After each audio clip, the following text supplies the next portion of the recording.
You're listening to the Patriot Nation Podcast.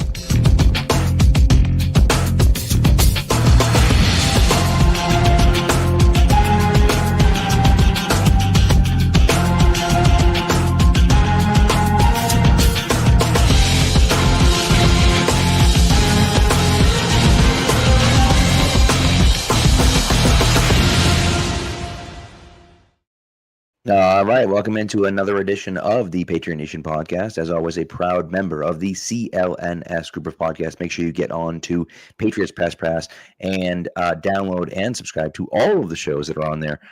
Shout out to our boy Taylor Kyles, getting a shout out from the coach Mike Vrabel at his press conference the other day. Pretty cool stuff. But tonight, it's your guy Pat Lane here with my man Matt St. Jean on the Patriot Nation Podcast. And Matt, I don't know if I feel better about the Patriots or worse about the Patriots after watching this game, although I feel better about the Patriots. It's just the Dolphins offense is so weird. So weird. Tua's got now 13 completions for like 62 yards. It's insane. Well, in this Dolphins offense, it's like I think one of my primary takeaways from watching back the tape from Sunday is just like there's moments where the offense looks unstoppable. And when like things are in motion, it's working well. And then Tua will make one bad read or like start to feel pressure, and it all just falls apart. His pocket presence isn't there. It doesn't have the athleticism to bail him out of anything.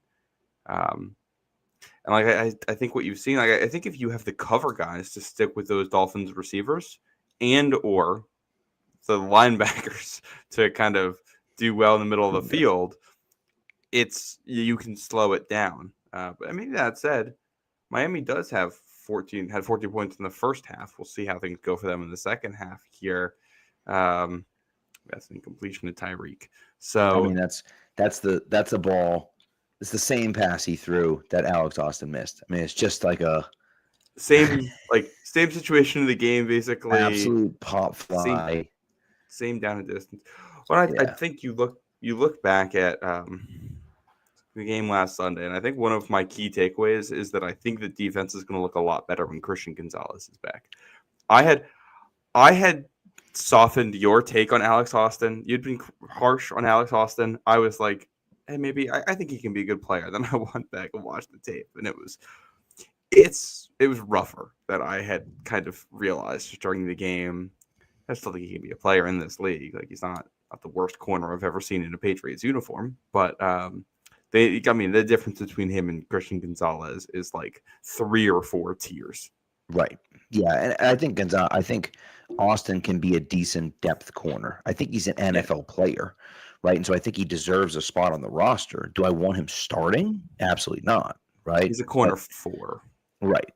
And I think there's nothing wrong with that. But unfortunately, when your corner 3 is Marcus Jones, and he plays slot corner, and he's the fastest corner on your team, he's probably going to be covering Tyreek most of the time, if not all. And of course, Alex Austin was doing it at times, but like they're a weird offense that they have so many fast guys that you just have to pick your poison almost. And so, look, it's not the end of the world. I don't know if Gonzo's going to play this week, and we'll get into that. I don't know if he's going to play this week. I know he practiced yesterday and today. That doesn't mean anything. But he is out on the practice field. So if he's not ready for this week, I think he'll definitely be ready for next week. But, they're going to be a completely different defense when they get him back, because now you're talking about, cat coverage, right? Where it's, I'll take this cat, you take that cat with him and Carlton Davis. And you just feel pretty good about that. If Carlton Davis is taking away their number 2 and, when he's taking away their number 1, you feel real good about that.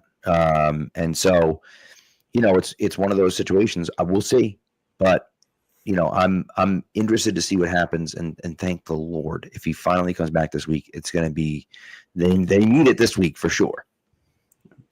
And I think an added thing with this, I think when you watch the defense, there's kind of 4 holes that really stand out, and that's your secondary outside corner, which will be fixed when Christian Gonzalez comes back. Both of the linebacker spots. And then I think the second edge rusher. Like this is one of these ideas I just kind of have floating around in the back of my mind as like a what if. a scenario where the Patriots end up really winning some games here and beating up on some of the bad teams they have on the schedule, if a player like Trey Hendrickson ends up on the trade block, who's on a 1-year deal, a guy like that to complement Harold Landry, I think would work incredibly well in this front four. But I think that's something you're probably not addressing in season. That's something for next year. Yeah, I would agree. But I look at Alex Austin, Christian Ellis, two of the guys who I think have been among the worst on their defense so far this year.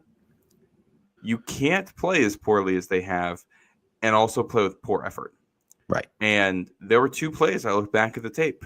That Achane run where he steps out of bounds, but could have taken it into the end zone. Spillane takes an awful angle on it.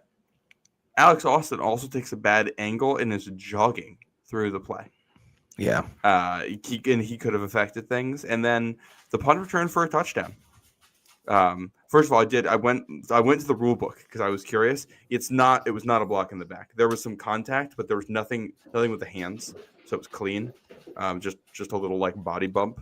But like you have both gunners missed the tackles, and every other player who's behind the gunner on like the wide side of the field there, they all just kind of start jogging like they think the play's over. And like Christian Ellis is the one that stands out there to me. He's kind of the last line of defense on that side.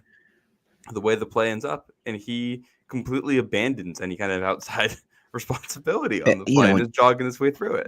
Yeah, and you wonder if the heat has something to do with it because Ellis is, listen, Ellis is not a super, super talented guy, but he's a special teams guy. That's what he does, right? And so it's bizarre to me that, that he would show that little effort on a play like that. And him and Spillane have been bad. I mean, they've been bad, right? They lead the NFL in missed tackles, number 1 or number 2. And it's just like, you can't have, I think Spillane has more missed tackles than he has actually made tackles. And that's the type of stuff and listen, some of those missed tackles, they're not all missed tackles because some of them are, he's in the middle of getting blocked and he gets one hand on the guy and they call that a missed tackle. So it's not, it's not a 1-for-1 thing, but the idea is simple. Like, you gotta be able, and the eye test is really easy. If you watch him play, you can see how poorly he's been tackling. And so to me, it's like, all right, well, we can all see it. He's been really bad so far. And I've been surprised by that. All the Raiders fans were like, we miss him like crazy. And, and you got yourself a winner and blah, blah, blah, and all this other stuff. But meanwhile, it's like, he's been bad for us. So hopefully that turns around. Some numbers for that. You are correct. He has 8, according to PFF, 8 missed tackles, 7 tackles on the season. So 8 missed tackles in 119 snaps on defense. Last year, it was 10 missed tackles on 1,093 snaps on defense. And he has been 10 or fewer missed tackles every season except for 2023 when he had 17. But even then, he's playing 1,100 snaps on defense and still tackle. Like he still gets a decent tackling grade here, and he's still halfway there 2 games in. Yeah, it's bizarre. Which tells me that's. I will say, like the tape's not kind to Spillane. Right. I also don't know if it's as bad as the numbers suggest. I think a lot of the missed tackles are the result of him, like he's getting to the play and then just not finishing it, and like that tells me that. At some point, he's probably going to start finishing it, and things are going to turn around for him. Like he's not at a point in his career here where you expect things to just totally fall off for him for something as simple as tackling. So it's got to be, because he has a 24.1 tackling grade. It's bad. On PFF. That's bad. And again, it's not like we all have seen something different and they're giving him no, we've all seen it. Like that's what we've seen. Yeah. And so that's been tough to take. And Christian Gonzalez, who I thought was by far their best linebacker last year, has looked similar. And you're just like, what is going on? All of a sudden this guy can't play.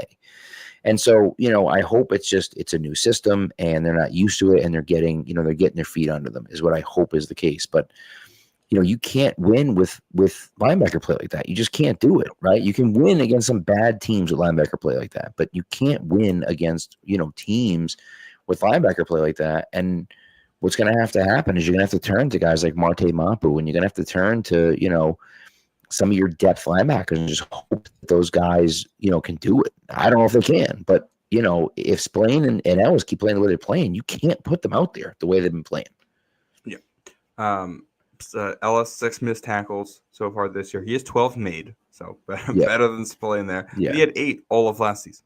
So it's like, Right. hey, these guys got to play better. And like I've been pretty impressed overall by what Mike Vrabel's got this team to do so far, generally speaking. Yes. But I think we would be hypocrites if we didn't bring up that, like, one of our big complaints last year was Gerard Mayo as a linebackers guy, and the linebackers stunk last year. Well, Mike Vrabel's a linebackers guy, and Spillane's his guy that he brought in, and so far they stink this year. That's an area where, like, when that's a strength of your coach, you just can't be this bad at it. And I do think that, like, what I'm seeing here, like, it's funny. Ellis and Spillane both get very good, like, run defense grades and horrendous tackling grades, which backs up what you see on tape. They're getting to the play and they're not making it. Yeah. And I just don't believe that Mike Vrabel's not going to have them, like, ready to tackle. So I do wonder if it's just new defense, early season, haven't hit much this year. They're a little rusty and thinking a little too much, and it's just not working. I'm going to assume that they do figure this out, because I just won't have any real explanation for it if they don't. I agree. By the way, shout out to Nelson for checking in. What's up, buddy? Thanks for being here. Appreciate you. Do you want to stick with the defense and just talk about, because usually we go offense first and then we talk about the defense, but since we're already on it, why don't we talk about the defense and their matchup against the Steelers offense this week? Aaron is old, but he still can sling it at times. I don't know if he can do it consistently all game long, but he's shown the ability to at least be able to do it from time to time. And so, it's going to create an interesting problem with Jaylen Warren, who's been very good this year so far. And, and Calvin Austin, and obviously DK Metcalf is the star of that, but DK and Pat Freiermuth, is a guy that should not be overlooked. To me, he's an underrated tight end in the league. I think he's a good player. Doesn't get a lot of shine, but he's a good player. He's been just okay for them so far this season. He's someone, like, I like him. I think he can't. Like, I think he's better last year than what we've seen this year. Some stats on this Pittsburgh offense to get us started. They're 21st in EPA per play, but 29th in success rate. And they're, like, I think they're 8th in the league in points scored, but, like, 29th in yards. Like, they're just it's a lot of 27th in yards. They're 29th in yards per draft. So they've been scoring, but it's been a lot of short fields because their defense is getting turnovers. Yep, yeah, their defense is forced turnovers, and then there's, like, some special team stuff in there. And their defense forcing turnovers is also in part that they faced Justin Fields and Sam Darnold so far. Right. But so their offense is not super threatening. Their offensive line has not been good so far. With the pass blocking, like, a lot of these guys are not good, but Broderick Jones is the one that stands out. He's allowed 4 sacks this year already in just 2 games. Most of the pressure has come from the left tackle, left guard, right tackle spots for them, which we're familiar with as Patriots fans. We've been dealing with issues at all 3 of those spots for a while. Aaron Rodgers is not evading pressure at all. He's getting sacked 30% of the time that he's pressured. So if you're able to generate anything against him, he's going to go down. And, like, basically this entire offense, it's DK Metcalf and Jaylen Warren after the catch and an occasional deep shot to Calvin Austin. That's the whole thing. Right. If you can stop that, if you can, and this is where tackling comes into play, right? Jaylen Warren's going to catch the ball to the backfield. Can you get him on the ground? Right. They weren't able to do that super effectively with Achane last week. Can you do that with Jaylen Warren? And of course, DK is DK. So, like, he's a big bodied guy. Can you get him on the ground after he catches the ball? And so, that's going to be an interesting, a tough matchup for them. By the way, Broderick Jones, most people, I'm assuming most people remember, maybe they will, maybe they won't. I don't know. Broderick Jones, a trade with the Patriots. Patriots traded back to 17 with with the Steelers, Patriots drafted Christian Gonzalez, and the Steelers moved in front of the Jets to draft Broderick Jones. And of course, he's playing left tackle not very well right now. Now for the Jets, what's funny is that Aaron Rodgers is the reason that trade even happened, because the Aaron Rodgers trade with the Green Bay Packers, they swapped picks that year. The Jets had pick 13 and Green Bay had pick 15. And so they swapped 13 to 15. So the Jets would have taken Broderick Jones at 13, but instead they ended up at 15. Follow the logic here if you can, okay? I'm painting a picture here, okay? But the Jets trade back from 13 to 15 as part of the Aaron Rodgers deal. The Steelers move in front of them to take Broderick Jones. Broderick Jones stinks at this point in his career. I mean, he's 3 years in. He's been bad all 3 years. Now, maybe he'll turn it around. But meanwhile, the Jets last year draft Olu Fashanu, who looks really good at left tackle. And this year draft Armand Member at right tackle, who looks really good at right tackle. And so if the Jets had stayed at 13 and not traded for Aaron Rodgers, they could have drafted Broderick Jones. That could have screwed up their entire offensive line rebuild, right? And so it's just kind of funny to kind of see what it is now. I don't know if the Jets are in a good position anyways, nevertheless. But the point is at least they have 2 good tackles, and they wouldn't have had 2 good tackles if they had stayed at 13 and drafted, drafted Broderick Jones. When we talk about the tackles, the other guys, Troy Fautanu from Washington. Yeah.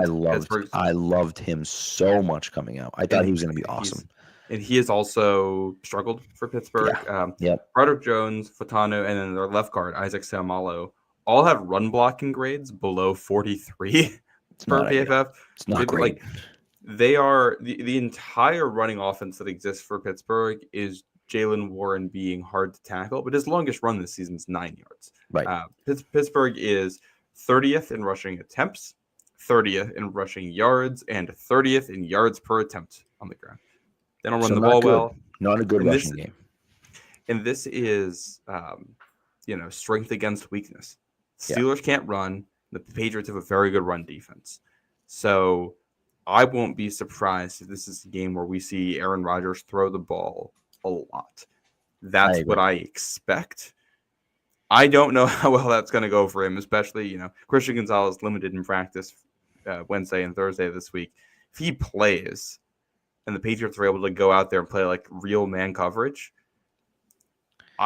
there's a world where things go very poorly for Pittsburgh very quickly. Yeah. I actually, little sneak into my prize picks this week, but I have Aaron Rodgers with the more than 1.5 rushing yards this week, because I think the Patriots, knowing that they are going to have a tough time to run, are going to drop people back. And, that may open up a lane or two for Rodgers. I'm not saying he's going to have 50 yards rushing or anything like that, but I could envision a world where he has 1 or 2, like 8 to 10 yard, rushing gains. I'm sorry. And, I think that, obviously it's more than 2, right? So, but I just think that this could be a week for that, where they're not able to really run the ball, but Rodgers kind of does it with his legs a little bit when there aren't guys open, He has one scramble. Oh boy, is that me or you? Because I've lost you. Okay, well, I'm not sure if you can see me or if Matt's the one that's having technical difficulties, or if I'm the one having technical difficulties. I'm not sure. But while Matt's doing that, let's get into our ad read. We might as well get into the ad read here. We're going to shift over the offense anyways, so let's put me in there, and then we'll go from there. So this ad read, of course, for Prize Picks. Prize Picks is the best place to turn your sports knowledge into real cash. Okay, all you have to do is you pick 2 to 6 players, and you just take their stats and decide if you want to do more or less on their numbers. Okay, and you create a roster, create a lineup, and you're good to go. All right. So again, for me, I love the fact that you can mix and match. Okay. Hockey's starting up again soon. It's not here yet, but starting up again soon. So hockey, you're going to be able to throw in there. You can throw baseball in there. You can throw women's basketball in there still if you want. You could always esports to throw in there as well. So mix and match that with some football stuff as well. Flex Fridays. Don't forget about Flex Fridays. If you opt into Flex Fridays, okay, you got to opt in now and click the thing on your lineup builder. But if you opt in and your lineup doesn't win, you get that money back in promotional dollars, in lineup dollars. So don't forget about that. And of course, they provide easy access. Okay, easy access for you, Visa, MasterCard, Venmo, for easy withdrawals and deposits into your account. Now, my lineup this week. Here's my lineup this week. It's a good one. You may want to follow this one.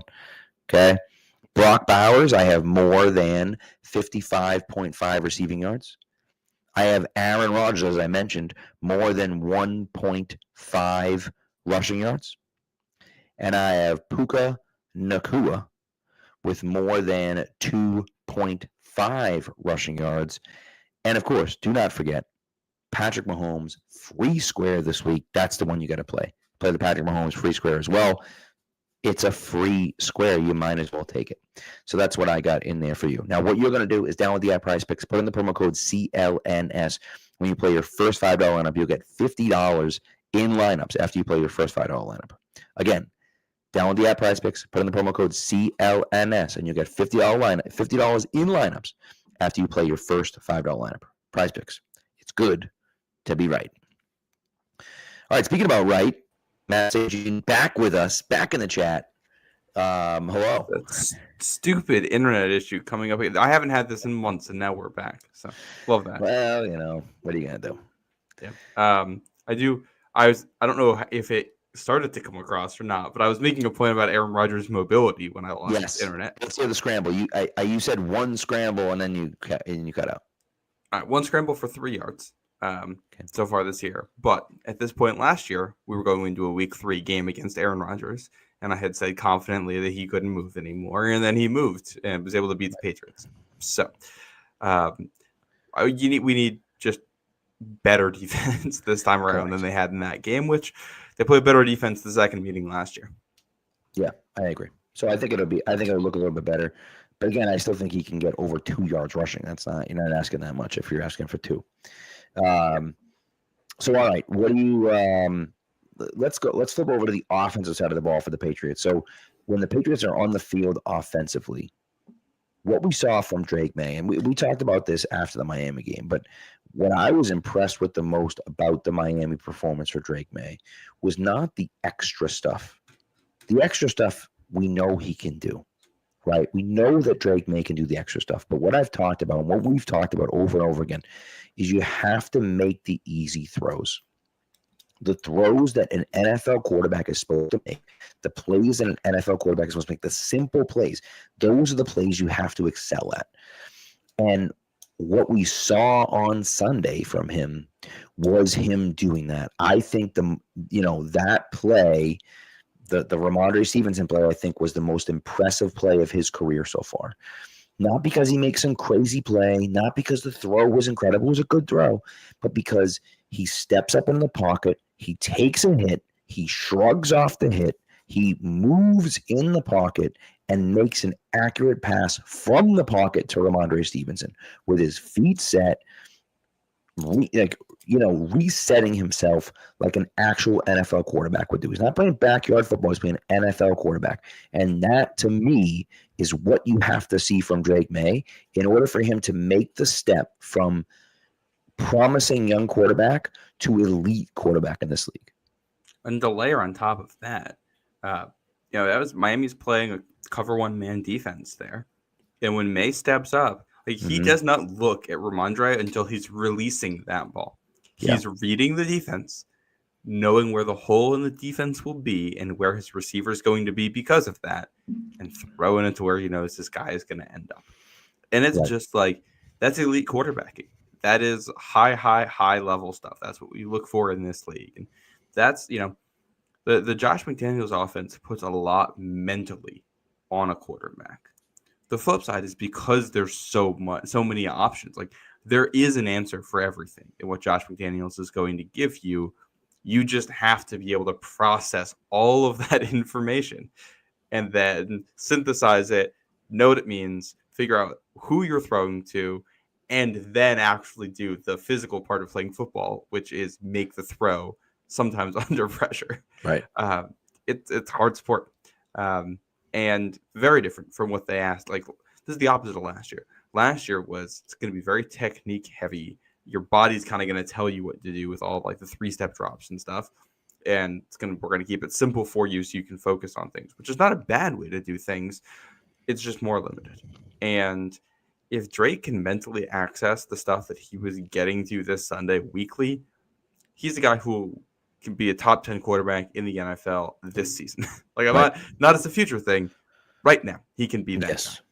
Right. You just got to. He has to. He has to show it consistently, as you say, right? But if he can consistently do it, you feel good about it. Yeah.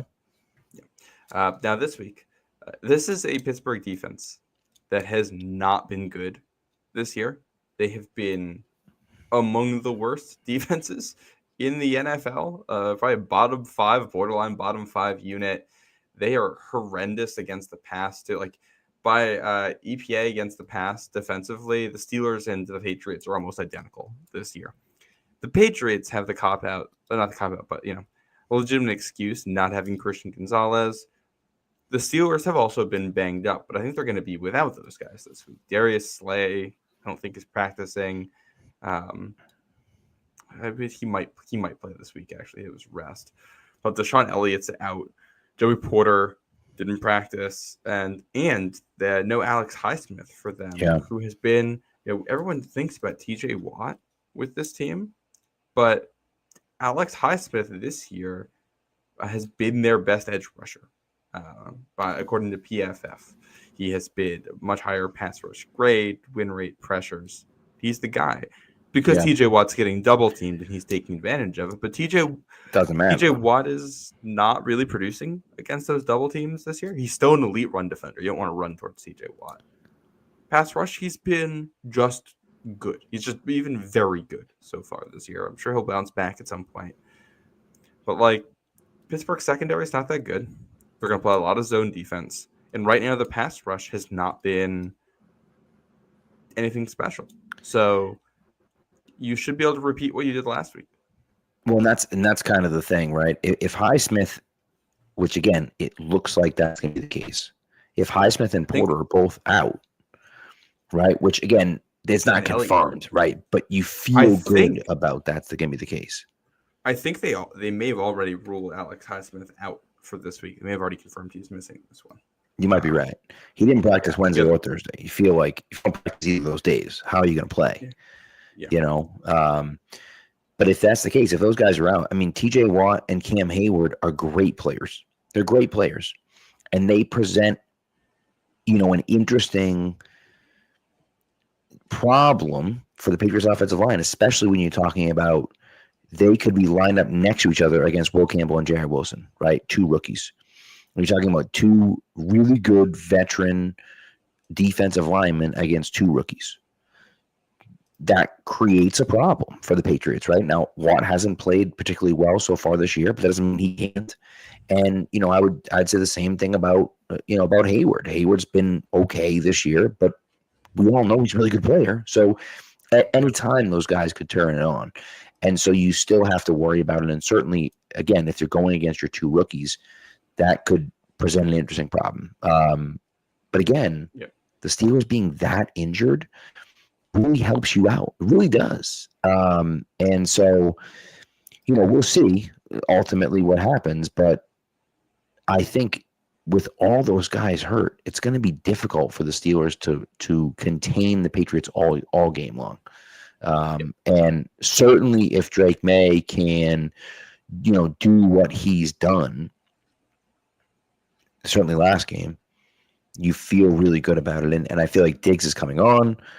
I'm hoping Kyle Williams gets some more reps, but Kayshon Boutte has looked pretty good. In the first 2 games, he only had 1 catch last week, but it was a really nice one. And so, you feel like the Patriots should be able to have some success against this Pittsburgh defense. Yeah.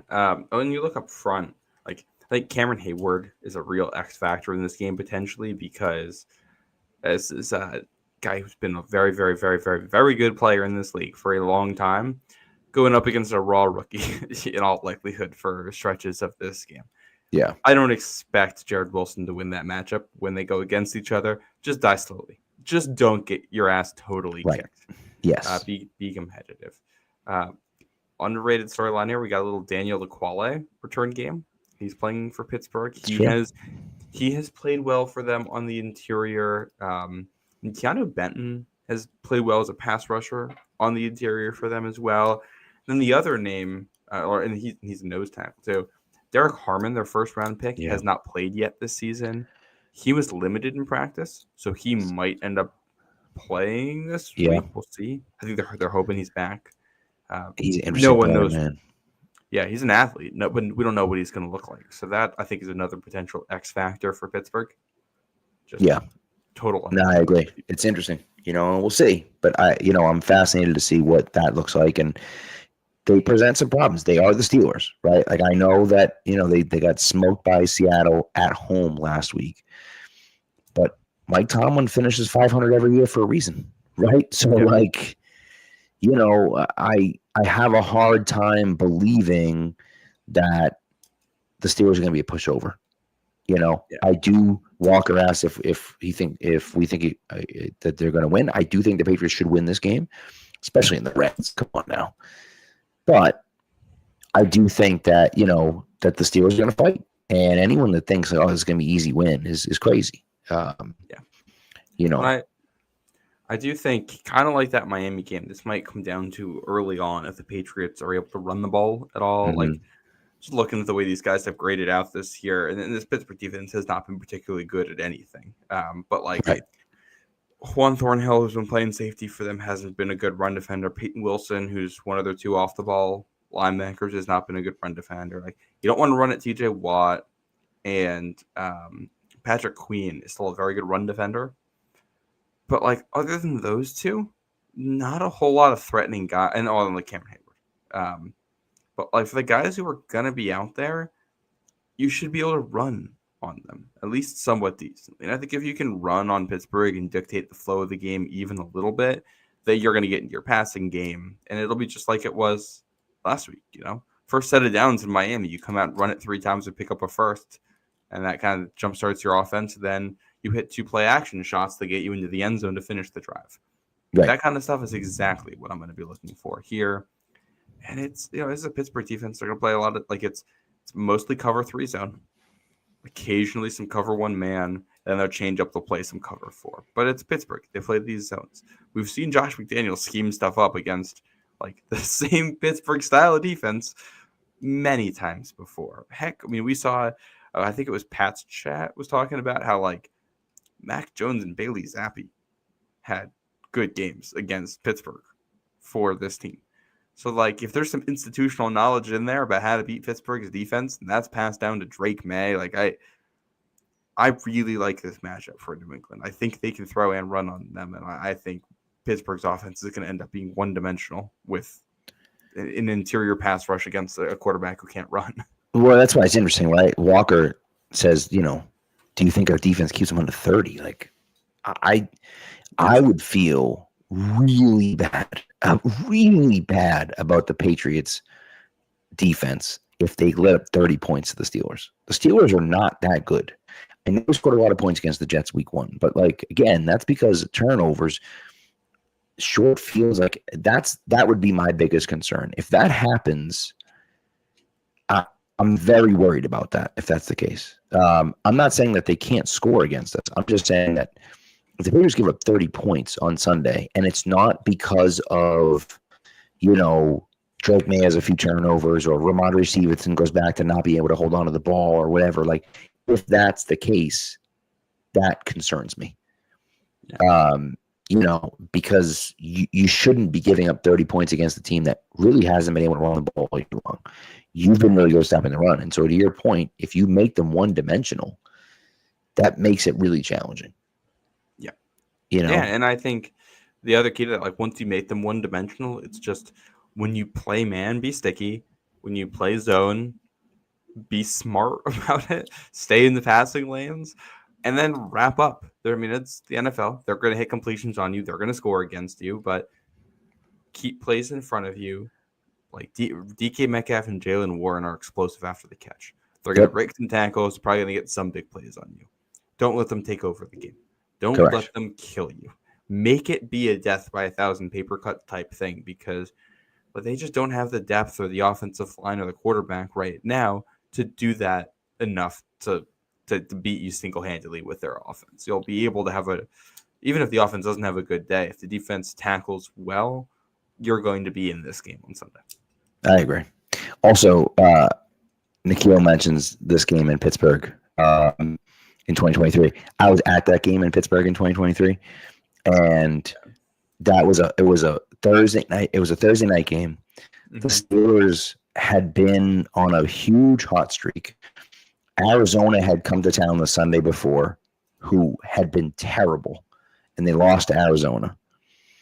And then the Patriots came in on a Thursday night, who had been terrible and were starting Bailey Zappi, and the Patriots won again. And Steelers lost 2 straight. And I remember people were so mad coming out. And I remember my dad says, this is the first game he's ever been to where both teams walking out were pissed off because the Patriots are mad that Patriots fans are mad they won, and Steelers fans are mad that they lost. And it was like, I don't know where it came from, but yeah, Zappi had 3 touchdowns in the first half, and then I don't think the Patriots scored again the rest of the day. I think they won like 24-21 or something like that. But it was just, but we'll see. I mean, I don't know, no one knows what's going to happen. I know Rodgers, obviously, I feel like with Rodgers, he can always reclaim that former glory at some point, right? But I just don't, I don't believe that he can do it over the course of a full game. When you go back to week 3 last year, the reason that the Jets were kind of able to dice up the Patriots was that, first of all, that was the first game without Bentley. Patriots couldn't stop the run at all. And then the Jets and that one were able to play in short yardage and dictate things. And it was a lot of, okay, well, the Patriots can't stop the run. So that we were putting our big guys out there to try. And then Jets would see that, and Aaron Rodgers would go no huddle, and he'd take his big personnel and spread everyone out wide. And now we've got linebackers trying to cover in space and no pass rush playing vanilla zone defenses against Aaron Rodgers. And that is, barbecue chicken for him. Yep. So you just can't do that. You have to be able to dictate a little bit. I think the key difference is your pass rush is better now than it was last year. Your zone defenses should be better. And they're just better at stopping the run right now than they were last year. So you just shouldn't be in those positions all game long. I agree. I agree with that. And so, yeah, we'll see. I mean, I don't know. One guy from the offense that I want to chat about before we go or move on to anything else is Pop Douglas. Oh, can we stay on Pittsburgh's offense for a second? Let's do it. Go ahead. You got something? Because I saw Nikhil comment, and I wanted to I think it was Nikhil comment. Yeah, and I wanted to pull it up because I have a stat for it. It says that Aaron Rodgers will just destroy our defense with 100 checkdowns. Right now, Aaron Rodgers is averaging 5.7 air yards per attempt, which is the 3rd fewest in the NFL and his fewest since 2016. That's from NFL Pro. So, yes, he is checking it down like crazy, and that's why it's all after the catch. Like Jonnu Smith after the catch, Ben Skoranek after the catch, Pat Freiermuth after the catch. Like, the only guy who isn't an after-the-catch guy for them is Calvin Austin, who they're throwing to 20 yards down the field. Everyone else is checked down and hope they can run with it. Yeah. So you just have to tackle. Like, that's how you beat that. And that's, and unfortunately, the Patriots haven't been great at tackling. And so, that certainly could be an area of concern. And if that's the case, if he's checking down and you're missing tackles, then that's a problem. Right. But again, and as Nikhil pointed out, Tua did destroy our defense with slants and checkdowns. I will remind you, right, that ultimately, at the end of the day, they scored under 30 points as well. So it's not as though, they were. It wasn't good, but it wasn't. It wasn't good, but it wasn't a disaster. Well, and you talk about the slants and checkdowns. Part of that is that Miami plays with 2 of the fastest receivers in the NFL, like the fastest running back in the NFL, right. And they run block a lot better than Pittsburgh does. So they're able to create more space on the field. Like the single hardest thing that makes Miami hard to defend is they're able to take these routes, like the quick hitting plays that we're talking about. Instead of running it 5 yards down the field, they can run it 9 yards down the field because their guys that fast. And then you have to space your defense accordingly, which just opens so many lanes. Yeah. Pittsburgh's the opposite of that. Like Calvin Austin's fast, but he's kind of a one-trick pony. And like DK Metcalf is fast, but also kind of not a one-trick pony, but like he's big. But like he's a good player, but I've never been as big a fan of him as others are. So like they don't space the field like Miami does. Not at all. Yeah. So we'll see. Look, I mean, it's a long way to go, but I do think that the Patriots should have more success. All right. It is funny how doing this pod, I've fully talked myself into a Patriots win, by the way. I was 50-50 coming into this, and I'm all in on New England now. Yeah, listen, you've made me more confident because I was about 50-50 as well going into it. Yeah. But yeah. So, Pop all right. Douglas? Pop Douglas. He's been disappointing at best. And I think at this point, the Patriots have kind of looked at it and said, we don't even want him on the field a ton. He wasn't on the field a ton against Miami. Certainly wasn't. I think he had 2 targets against Miami. And so they're not getting him the ball. And you get to a certain point. Now, listen, I'm not one of those people advocating for Efton Chisholm over him because I do think that Efton Chisholm, although I like the idea of Efton Chisholm, I think that he's still a year away, maybe even more than that, away from being a viable player in the NFL. But Pop Douglas had 1 target for 1 catch and 8 yards on Sunday. And, at a certain point, I think we have to look at it and say, and I think this is kind of what they did, and the reason why he didn't play a ton was because they said, well, if we put Diggs in the slot and we put, Booty on the outside, and then we can put, maybe we can put Mac Hollins on the other side, or we can put, Kyle Williams on the other side, or we can put whoever out. You pick your poison on the other side. I think that, that makes a lot more sense. And if we put Pop Douglas out there every now and again, sure, we could do that. Well, I think one of the issues here is that like Pop doesn't have the best high-end speed or catch radius. You can't use him as a deep threat at all from the slot or a contested catch guy or anything. He doesn't give you anything as a run blocker there. So he's just like kind of an awkward scheme fit when you have someone like Stephon Diggs also there. I will say, I hope they're able to get him more involved. We're only 2 games in. He had a touchdown week 1.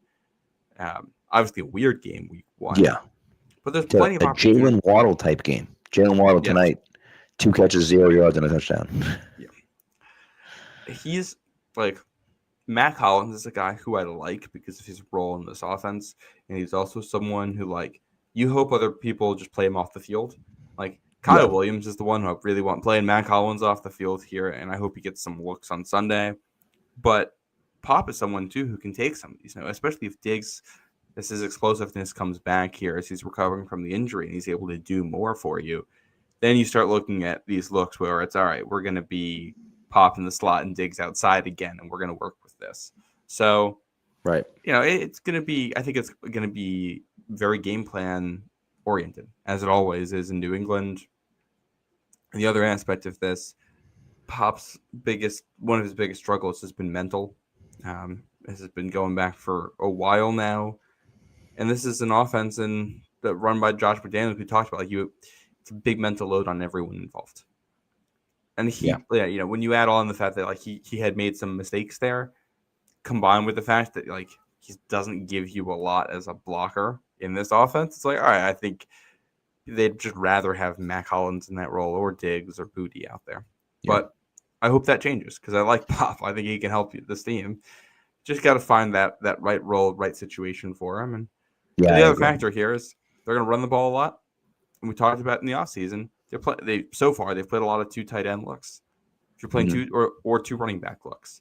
Well, if you're playing those, you're only going to put 2 receivers on the field. Correct. So like the guy taking Pop's spot here at points is Austin Hooper or Trevion Henderson. Right. I will say, as someone who advocated for this team to draft a tight end, see Jackson Hawes doing what he's doing for Buffalo tonight, it's like, man, that is the guy who would be 100% fit in New England in that Austin Hooper role. Right. It's true. Yeah. It's true.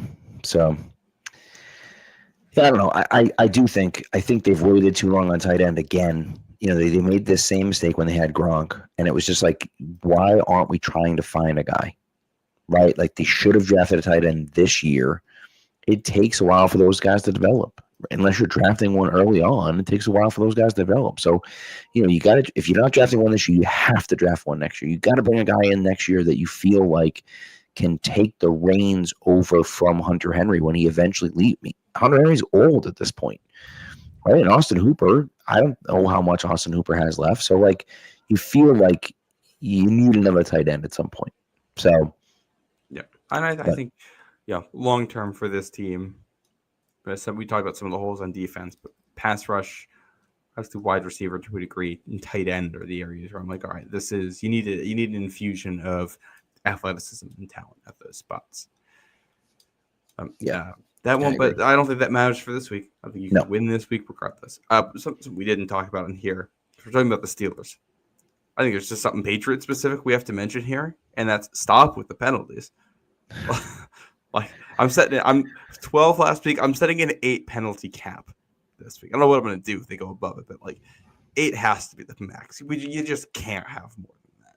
You can't. I agree on that. I mean, it's just like, that's, and again, you wanted them to be better than that. You were hoping that they would be better than that when they came into the year. And, I certainly felt like they would, and they certainly haven't done it. So, we'll see. We'll see. Well, I don't want to overreact too much because, again, we just watched all those games from 2003, and like Patriots committed a lot of penalties. Like, they were undisciplined at points. So I'm not gonna just because this thing commits penalties that in and of itself isn't a fatal flaw necessarily. It's just that if you're going to commit a lot of penalties and be undisciplined, the actual play has to be better. You can't. That team might have been just a little bit better than this team. Just a little bit. Yeah. But if you were going to look for the case here for all right, if they're going to commit a lot of penalties, right, and still win football games, the way they're going to do that is Kyle Williams breaking out, Stephon Diggs coming back into form here, the offensive line still being good week in and week out, and then defensively, like they did in 2003, you got to force turnovers. Something I'm definitely going to be looking for this week. I will say they need more playmakers on that back end. I didn't talk about safety being an issue because I don't think it's an issue. I don't think it's a positive right now either. Right. Craig Woodson looks like just a guy out there. Craig Woodson to me looks like someone who's going to be potentially a lifer third safety in the NFL. He's just not that athletic. There's some plays here where you can tell he's reading things out, and he's just not fast enough to make. Right. Maybe that's just that they're playing Miami last week, and maybe that changes. But Jalen Hawkins is kind of very boomer bust as a safety. He's a great tackler. I really like him there. I liked him when they use him as a blitzer. He's just a little too inconsistent. And they don't have anyone in the secondary right now that's a true playmaker. Carlton Davis has the one deflected pick. Christian Gonzalez should help that. But long-term, the core of those Patriots defenses for a long time was having 2 playmakers at safety, whether we're talking about, Rodney Harrison and Eugene Wilson. Those years they play like that, or Devin McCourty and Patrick Chung, right, for guys who could be game plan pieces and really wreak havoc on opponents. And long term, I think that'll be needed. I don't think that bites you in a game like this, but no, but long term you need that. And I think that Jalen Hawkins and to an extent Craig Woodson, and we'll see. Woodson's got some maturing and developing to do as well. But for those guys, I think that there's a role for them in the NFL. It's just that when you don't have a guy above them that's an elite playmaker, that's what makes it challenging. It's you need that elite playmaking safety, and they don't have that guy. We were hoping that, and Peppers isn't elite, but we were hoping that Peppers could be that playmaking safety. We're hoping that Kyle Duggar could be that playmaking safety. Duggar's playing a little bit. Peppers is playing on the other side this week. So, you don't have either of those guys. Neither of those guys were going to be real playmakers for you. So, are you going to have to go out and draft another guy? Are you going to, how is that going to work? So And I don't know. I don't know the answer, but it's tough to figure out. By the way, Patty says hello. He's going to be at the game. Enjoy the game, Patty. Come see me at 143 if you get a chance. So you mentioned Duggar in there. Duggar, I think, looks a lot better than he did 6 weeks ago, which is very nice. Yep. Athletically, he looks better. There was a play where Duggar's not necessarily a super sudden guy. Like he doesn't change directions that quickly. He doesn't accelerate that fast. And then all of a sudden, he's going to just lay a hit into someone that's really like ridiculously hard. And I saw him do that again for the first time in a while on tape on Sunday. And it's like, all right, if we're getting that guy back in there, that's someone who, if they're having issues in the middle of the field, especially with tackling and after the catch, Duggar might actually be a very big player for them this Sunday. If Spillane and Ellis and Mapu are still having issues in that role, Duggar might end up being the answer here. Yeah, I agree. By the way, Walker, he's seen this quarterback before too and played against him, and like there's some experience there that might be helpful. That's very true. That's true as well. By the way, Walker, appreciate it. Always have great takes, no fluff, just quality content. We appreciate that. That's what we try to. That's what we aim to do here. So. Thank you, Walker. As for the no fluff part, wait until we get into when I'm ranting about uniforms. So I'd hold your horses on that one. Oh, brother, just wait until the rivals week. I will say I like the Patriots rivalry uniforms. Yeah, I actually, when I saw it there at the pro shop, and I was like, okay, I don't mind it. I really don't. So, well, it's like I felt like with these two, it's kind of like the City Connects in baseball, where when you're waiting for it to come out, there's a part of you that's just like, just don't mess it up. Like, just don't be the laughing stock. Don't be the one that people look at and they go, wow, they're wearing that. Like the Patriots, when you look at it, it's like, that looks like a football uniform. They're not like, it's like, okay, this is so. I wish that they had. I wish on the helmet that the Patriots logo had the red, like these red stripes. I wish was still red. Yeah. Right. I wish that the background of the numbers, like the shading of the numbers, I wish that was red. Yeah. Ultimately, I don't hate it, but those are some things that I think they could have done to fix it, make it a little bit nicer. But I think they wanted to go with like the uniform, everything's the same color, that double blue, blue on blue, whatever. So, well, and like the theme they're going for is Nor'easters, going with like the cool colors. I get it. Also, side note, for anyone watching this Bills-Dolphins game right now, like I mentioned how the Dolphins offense is able to create space, and like just they've had a couple of these quick outs to Jalen Waddle here that end up being like 12-yard quick outs. And a quick out's like usually like 4 to 6 yards. So they're just able to pick up so many extra yards on that compared to other teams because of who these receivers are. Because Waddle's just that fast, Yeah. And what's interesting is that Tua all of a sudden is 133 yards passing, right? And so, he's not lighting the scoreboard up, but Josh Allen only has 183. So it's not. And I know both teams are running the ball decently well, not great, but decently well. And that's kind of, been a little bit of a change. So we'll see. Since we're talking about attire, and I just noticed it on here, the sideline caps this year, they're so boring. They're just like showing the Miami or the Bills ones. It's just like it's so plain. I feel like I know. Like, I get that they have to come up with something new every year to try to sell something, but the fact that they're doing that, you just end up with these like super forced designs that are like, I don't know. Like, I want it to be gaudy and over the top. By the way, the crucial catch ones look dope with all the the paint splatters everywhere. You have to send me that because I haven't seen it. It's a good one. It's a good one. They have like multicolored paint splatters everywhere. They're cool. They're really cool.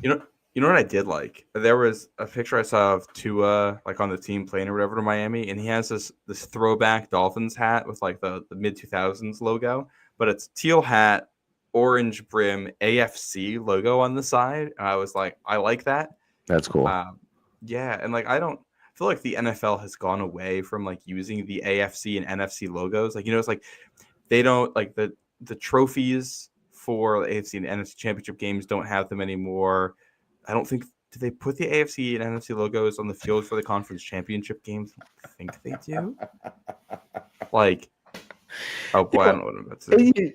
What? I'm behind you, so I don't know what I'm about to watch. But it's they don't put it in the end zones anymore for the Super Bowl. It's gonna be a pick, isn't it? Yeah, pick six. No, but six, like just throw it instead of throwing it to his receiver, throw it to the linebacker instead. I have absolutely no idea what Tua was doing there. That look, I'm watching the Prime He Vision one. Stared the guy down and then threw it. Oh my Lord, dude! That's so bad. This brings me back to like 01 Kurt Warner Rams. It's like those offenses that are timing based can be so good, but if you have to move the ball down the field in these small chunks, which means you have to just give the defense more opportunities to make a play. Yep. And when it's a timing based thing, if the defense reads it once, that's all it takes. I got Bills 12.5, so I need a touchdown here. So I don't know if you're gonna get it. Nah, probably not. But you never know. Yeah. So all right, you got anything else? You got anything else in this game? I mean, my last note on Miami here is that clearly, like, I don't think McDaniel has lost it schematically.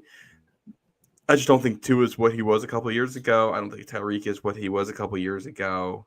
And, like, teams have started to catch up a little bit here. And, I think the scheme is still sound in Miami. The players just aren't good enough. And they're still playing for him. They didn't quit on him, which they certainly could have, but they didn't. Look, are they playing for him or are they playing for themselves? To be fair, that's regardless of a coaching situation. If you're quitting on a season in week 3, you're gonna have a hard time getting another contract. I will say, if he gets fired, if this season goes this way, he's going to go somewhere as the OC to kind of build his legacy back up, and he's going to be a phenomenal offensive coordinator wherever he goes. Yep. And then he's going to end up a head coach again. And if he gets a legitimate quarterback, a real quarterback in there, with other good weapons around him, I think that he could be a good coach in this league. I just don't know. The problem is his shtick works when you're winning, and I don't know if it does when you're not. So. And I think you need a strong GM. Yes, with a strong vision. I agree. We'll say that I look at the NFC, and it's like, man, if you're Detroit or Philly right now, you're immediately like, oh, we'd love to bring that guy in. Yeah, absolutely. If he gets fired mid-season, like Detroit or Philly should be like pounding on his door to come over and help out. Yeah. So, but I think that's a decent spot. Wraps it up. It. Yeah. So thank you to the chat for tuning in as always and chiming in. We appreciate you guys. Thank you to everyone else for watching. Don't forget to tune in to the Patriots Press Pass for all of the shows on the CLNS network. And as always, be good to each other and go Pats.